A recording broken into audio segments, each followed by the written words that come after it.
Então, hoje nós vamos ver a teoria dos mercados financeiros eficientes, né? Que é a primeira teoria sobre o funcionamento dos mercados financeiros que a gente vai abordar.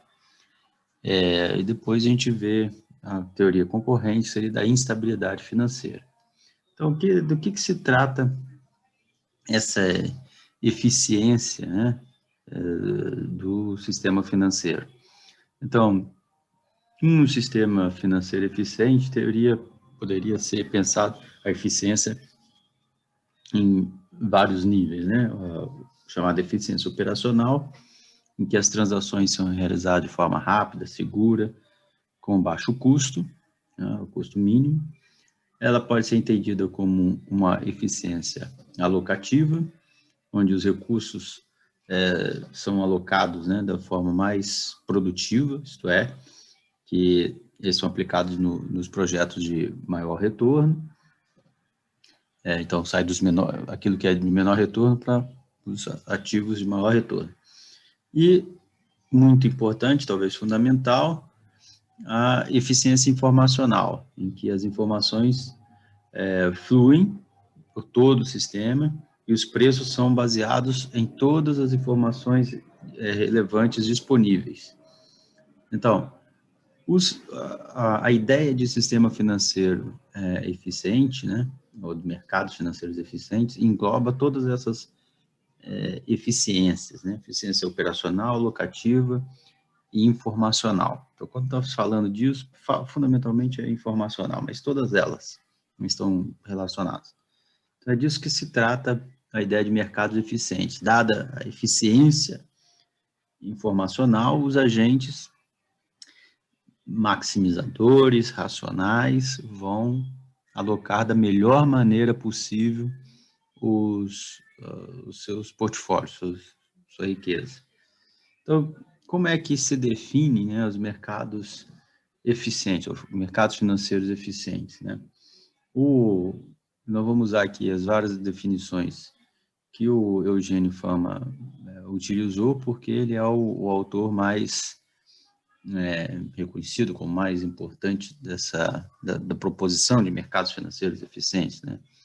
Então, ele diz que uma definição que ele dá é que o mercado financeiro eficiente é um mercado competitivo. Então, competitivo quer dizer que não há poder de mercado significativo, onde há plena distribuição de informações entre poupadores, investidores e intermediários financeiros, de forma que os preços dos ativos financeiros refletem totalmente todas as informações relevantes.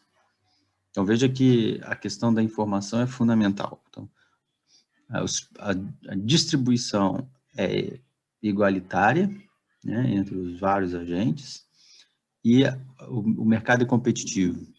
A entrada e a saída são praticamente sem custos. Então, nessas circunstâncias, os preços dos ativos financeiros refletem totalmente todas as informações relevantes. Ele também define como um mercado financeiro eficiente, um mercado competitivo, novamente, onde há plena distribuição de informações entre poupadores, investidores e intermediários financeiros, de forma que os preços dos ativos financeiros refletem totalmente as informações cujos custos marginais de obtenção sejam inferiores ao benefício marginal de utilizá-la. Somente uma terceira definição que o Eugênio Fama dá é um mercado eficiente é definido como um mercado onde há um grande número de maximizadores de lucro racionais competindo ativamente com cada um tentando prever o valor futuro dos títulos individuais do mercado e onde a informação corrente e relevante está disponível para todos os participantes quase livremente.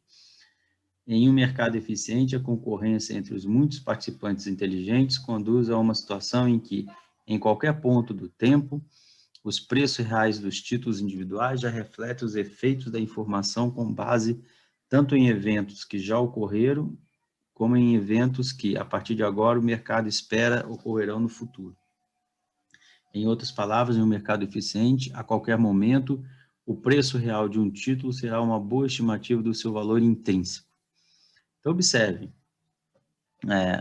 Vamos extrair aqui um pouco daquelas qualidades, né, que eu dei como definição dos mercados financeiros, sistemas financeiros em geral, que a gente tem que olhar para os sistemas financeiros e identificar o seu ambiente, o seu conjunto de instituições. Então, nessa definição aqui, qual é o conjunto de instituições que a gente pode extrair daqui, que ele fala explicitamente? Que é um mercado competitivo. Então, o ambiente em que as transações são realizadas é no mercado competitivo. Então, a entrada e saída é livre. Uma outra característica dessa definição dele é que as informações estão disponíveis, como ele diz, quase livremente. Ou, ele diz de outra maneira também, os cujos custos marginais de obtenção da informação são inferiores ao benefício marginal de utilizá-la.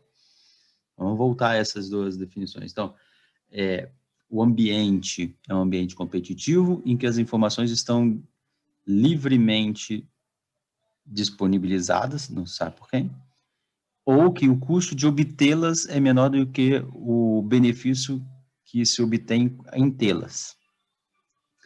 Então, a informação está amplamente disponível, inclusive, né?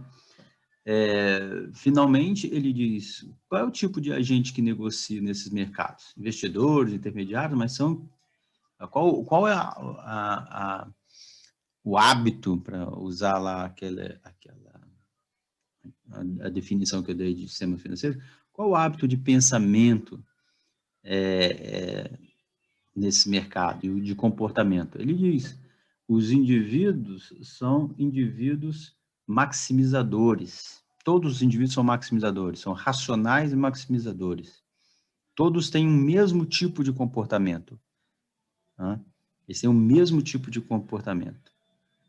Esses são elementos centrais da visão do Eugênio Fama, né? E esse comportamento racional significa que os agentes só vão levar em conta o que a gente chama de, às vezes, fundamentos, quer dizer, quais são os reais fatores, tecnologia, concorrência entre as firmas, nível de demanda pelos produtos dela, enfim. Quais são a capacidade administrativa, enfim. Quais são esses fatores reais, né, que afetam o preço dos títulos? Então, são fundamentos, não é especulação, como se diz. Não é que eu acho isso, né, porque vai cair o presidente tal, não tem nada a ver. Os agentes levam em consideração fatores reais para na formação de suas expectativas, e todos fazem igualmente, são participantes inteligentes, como ele diz, né? Então, essas são características institucionais, segundo o Fama. O que a teoria, né, dos mercados eficientes assume? Então, ela assume basicamente um sistema de concorrência perfeita, né, as mesmas hipóteses de concorrência perfeita. Então, uma vez que as informações estão livremente disponíveis, por exemplo, não existem custos de transação para obter ou monitorar as ações dos agentes, né? As informações todas estão disponíveis e plenas. Os ativos são infinitamente divisíveis, quer dizer, não há barreiras à entrada, não tem volume de capital mínimo necessário para entrar nos mercados e sair dos mercados. Os mercados são competitivos, né?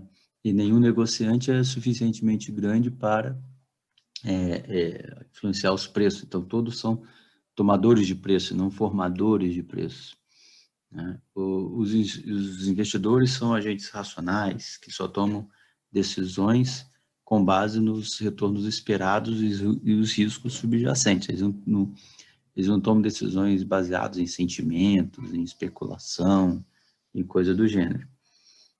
Os investidores podem tomar emprestado ou emprestar ilimitadamente a taxa livre de risco. Quer dizer que todos igualmente podem levantar o tanto de capital que acham necessário para fazer os seus investimentos. Então, finalmente, todos a gente formamos as mesmas expectativas, quer dizer, não tem, agentes, por não terem informações diferentes, nem terem informações privilegiadas, né, por exemplo, todos os agentes esperam a mesma coisa. Eu dou aquele exemplo para vocês, modelos de expectativas racionais é como se você estivesse jogando numa Mega Sena.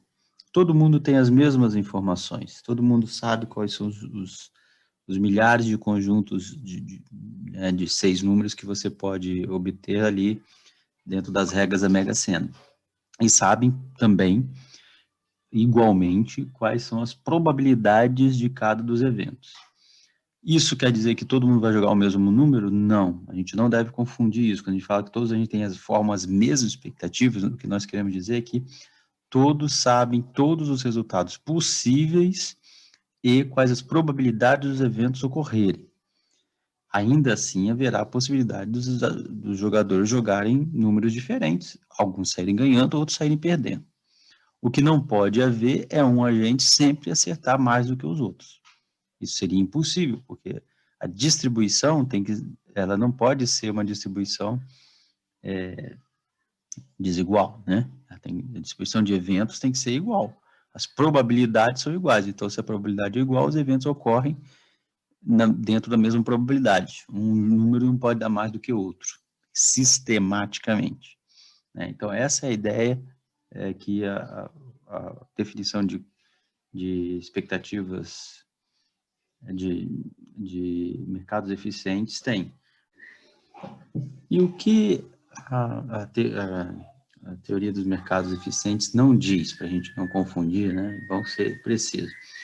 Que os preços estarão sempre corretos, não necessariamente, que não é preciso usar todas as informações para formar expectativas, apenas as relevantes e as disponíveis, né? E que não precisa que todos se comportem como maximizadores. Isso a gente vai ver, é um problema, mas, em geral, a maioria tem que se comportar como maximizadores, embora não necessariamente todos vão se comportar como maximizadores.